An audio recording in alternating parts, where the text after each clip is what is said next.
Ned, what can you say about this U.S. Navy veteran who was released in Poland, and former Governor Richardson was apparently instrumental in securing his release? Can you guys confirm and provide some details on what happened there?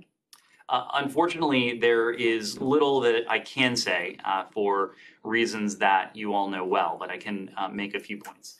First, we're aware of reports that a U.S. citizen was deported after having been in Russian custody. I'm not in a position to discuss the particulars of this case due to privacy considerations that so often limit what we can say publicly. But as we always do, I want to emphasize that this department, the Department of State, has no higher priority than the safety and security of U.S. citizens overseas. As a general matter, when a U.S. citizen is deported from anywhere around the world, and of course this would include Russia, the department may provide assistance to help facilitate the return of that citizen to the United States. And as always, we stand ready to provide appropriate assistance to all U.S. citizens overseas. To the second part of your question regarding the Richardson Center, of course, I would refer you there. We're likewise aware of the Richardson Center's travel, which they have announced, but not going to comment on their travel or activity in this case, again, owing to those privacy considerations. Staying on this just for 1 second. No, go for it. Yeah, go for it. Well, just on this, I mean, but you're aware of reports. The statement from Governor Richardson himself names 2 U.S. Embassy employees, one from Warsaw and one from Russia. Matt, are you saying that? I know this is.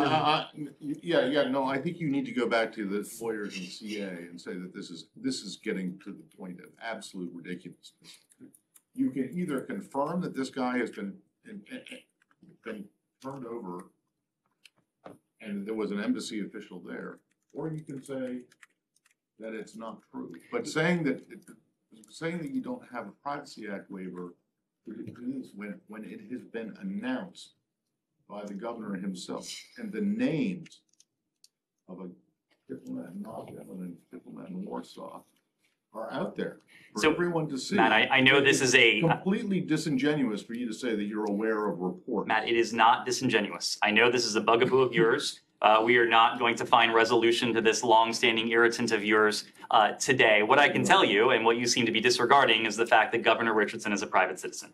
Private citizens can say whatever they would like without any restriction imposed by pesky things like the Privacy Act waiver. The Privacy Act waiver applies to us. It does not apply to private citizens. It, in some cases, doesn't even apply to other entities within the executive branch. To say it is disingenuous, Matt, our attempt to stay within the bounds of the policies to which we adhere. That I don't see how it impacts the Privacy Act at all for you to say, yes, we can confirm that an American citizen was deported and we took custody, or we were part of the team that took custody of him. And there are many cases in which we have made analogous statements like that because we've been in a position to do so because of various Privacy Act waivers. When we don't make statements like that, we're not doing that because we want to be obtuse. We're not doing that because we want to stonewall you. Believe me, my job would be a lot easier if I could share every single detail of this case. We're doing it to be consistent with policies that apply to us. I'm not even asking for a confirmation of the name, but you just to say you're aware of reports that an American was deported. I mean,